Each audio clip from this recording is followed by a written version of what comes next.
नमस्कार। आज मैं आपको पुष्कर के महाश्राप की कहानी सुनाऊंगा। सृष्टि की रचना पूर्ण करने के पश्चात परमपिता ब्रह्मा ने यह अनुभव किया कि जगत के कल्याण, संतुलन और स्थिरता के लिए एक महान यज्ञ करना अत्यंत आवश्यक है।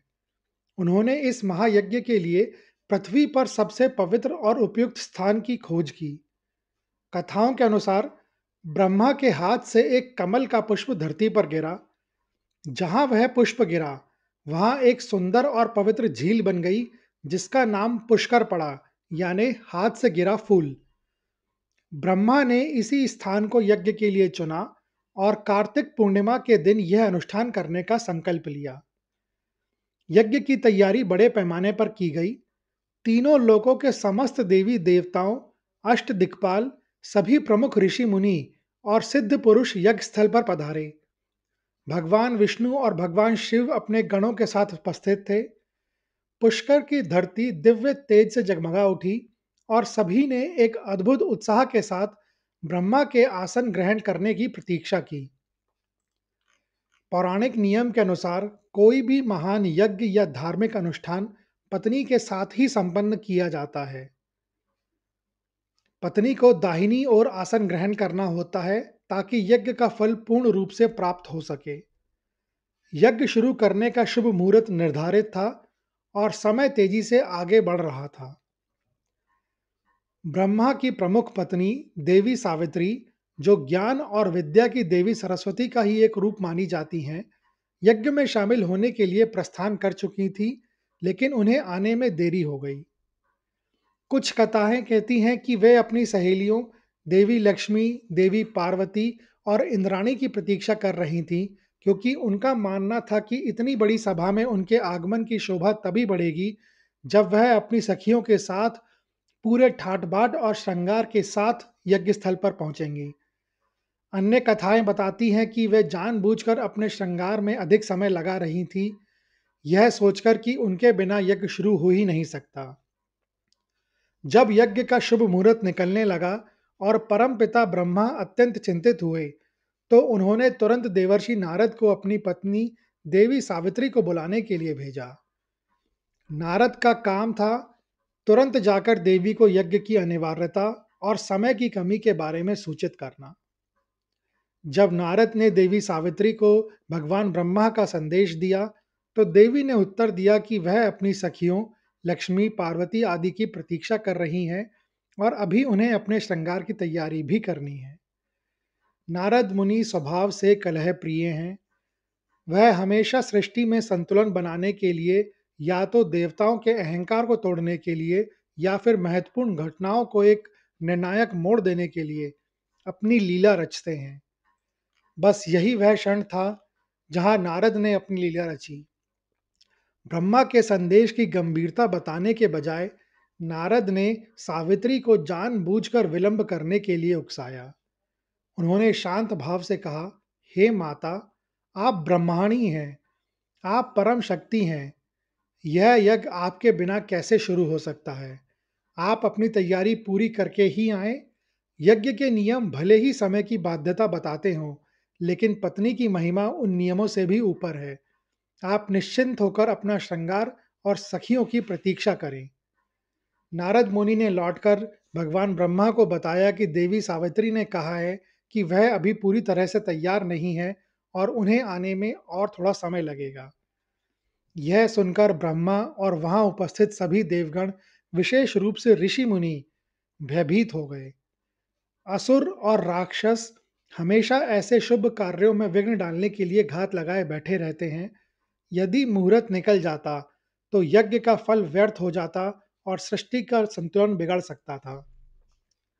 ब्रह्मा के लिए यह अब केवल व्यक्तिगत प्रतिष्ठा का नहीं, बल्कि सृष्टि के कल्याण का प्रश्न बन गया।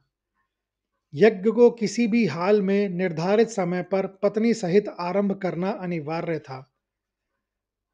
यज्ञ का शुभ मुहूर्त बस निकलने ही वाला था। चारों ओर बैठे ऋषि मुनियों और देवताओं में बेचैनी थी। वेद मंत्रों की ध्वनि मंद पड़ गई थी। ब्रह्मा ने चिंता से भरकर चारों दिशाओं में देखा।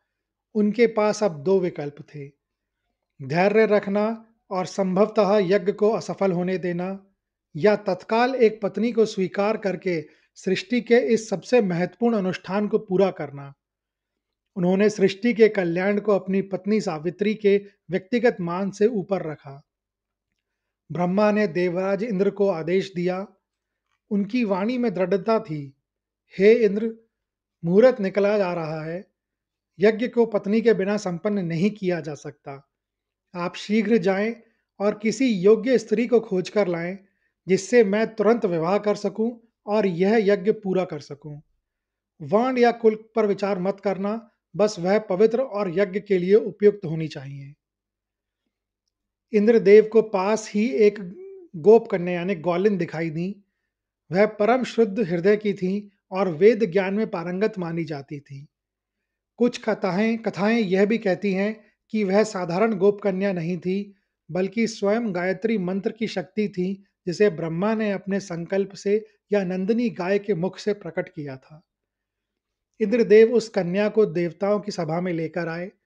चूंकि वह एक गोकुल की कन्या थी, इसलिए उसे यज्ञ के लिए ब्राह्मण पत्नी के स्तर तक शुद्ध करना जरूरी था।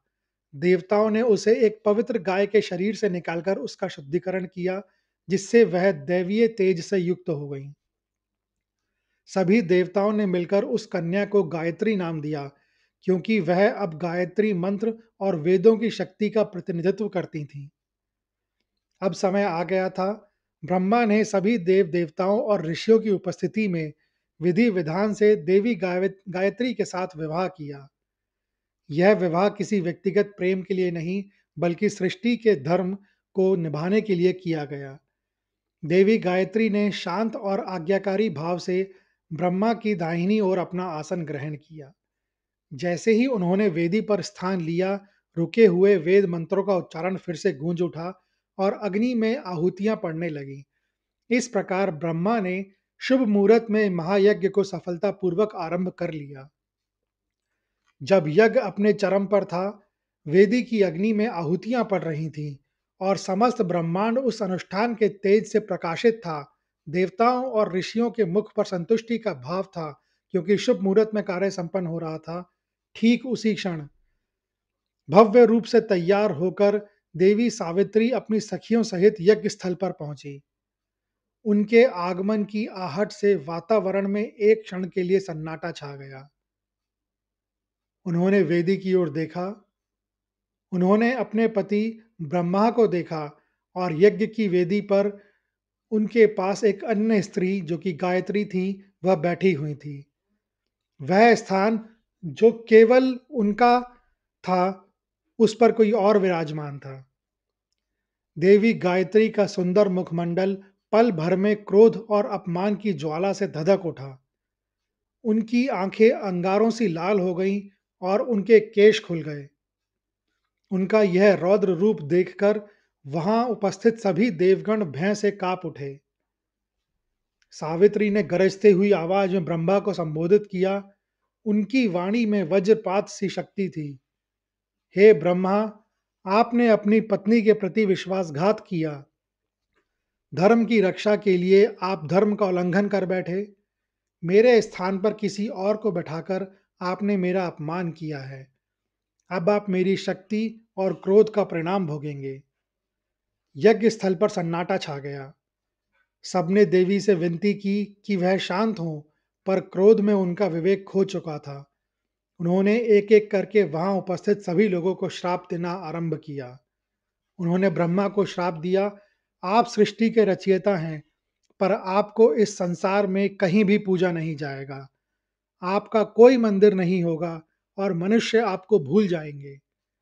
देवताओं ने बहुत अनुनय विनय करके सावित्री से श्राप में थोड़ी ढील के लिए कहा।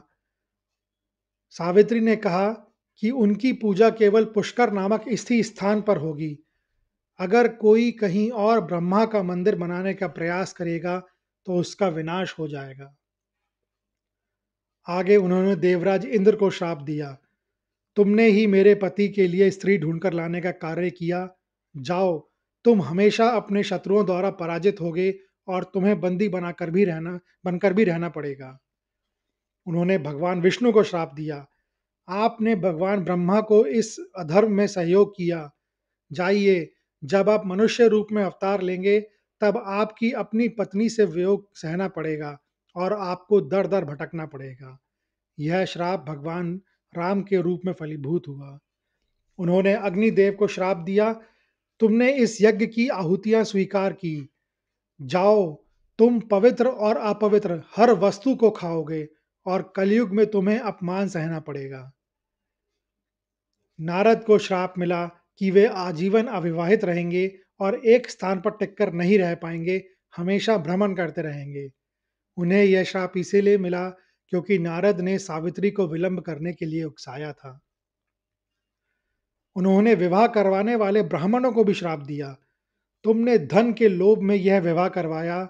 जाओ, तुम जीवन भर दान लेकर भी कभी संतुष्ट नहीं होगे और हमेशा निर्धन ही रहोगे। यह सब भयंकर श्राप देकर देवी सावित्री ने यज्ञ वेदी से मुंह फेर लिया। उन्होंने तुरंत ही यज्ञ स्थल का त्याग कर दिया।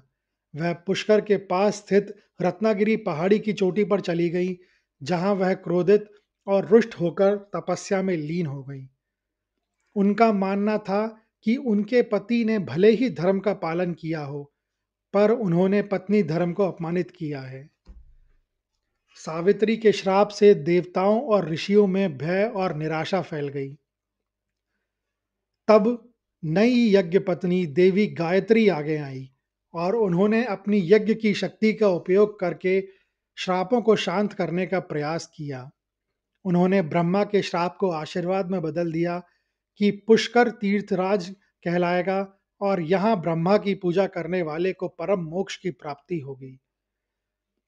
उन्होंने भगवान विष्णु के श्राप के लिए कहा कि मनुष्य अवतार लेने के बावजूद विष्णु को अंत में अपनी पत्नी वापस मिलेंगी, अर्थात राम और सीता का पुनर्मिलन होगा। उन्होंने इंद्र के लिए कहा कि इंद्र भले ही पराजित हों, पर वे हमेशा अपने स्वर्ग का राज बरकरार रखेंगे। उन्होंने ब्राह्मणों के लिए कहा कि ब्राह्मणों को अपनी निर्धनता के बावजूद ज्ञान की शक्ति मिलेगी और वे समाज में पूजनीय होंगे। आज भी इस कथा के प्रमाण पुष्कर में देखे जा सकते हैं। पुष्कर में ब्रह्मा का एकमात्र प्राचीन मंदिर है, जिसमें वह अपनी दूसरी पत्नी गायत्री के साथ विराजमान है। क्रोधावस्था में सावित्री देवी यज्ञ स्थल को छोड़कर पास की रत्नागिरी पहाड़ी पर चली गई थी और वहीं तपस्या में लीन हो गई थी। इस पहाड़ी पर आज भी उनका मंदिर स्थित है। तीर्थयात्री भगवान ब्रह्मा के दर्शन के बाद पहाड़ी पर स्थित सावित्री माता के मंदिर के भी दर्शन करते हैं। यह कहानी सुनने के लिए धन्यवाद। अगर आपको यह कहानी अच्छी लगी हो तो कृपया इस वीडियो को ज़्यादा से ज़्यादा लोगों के साथ शेयर करें, लाइक करें व चैनल को सब्सक्राइब करें। कमेंट्स बॉक्स में लिखें ओम ब्रह्मदेवाय नमः।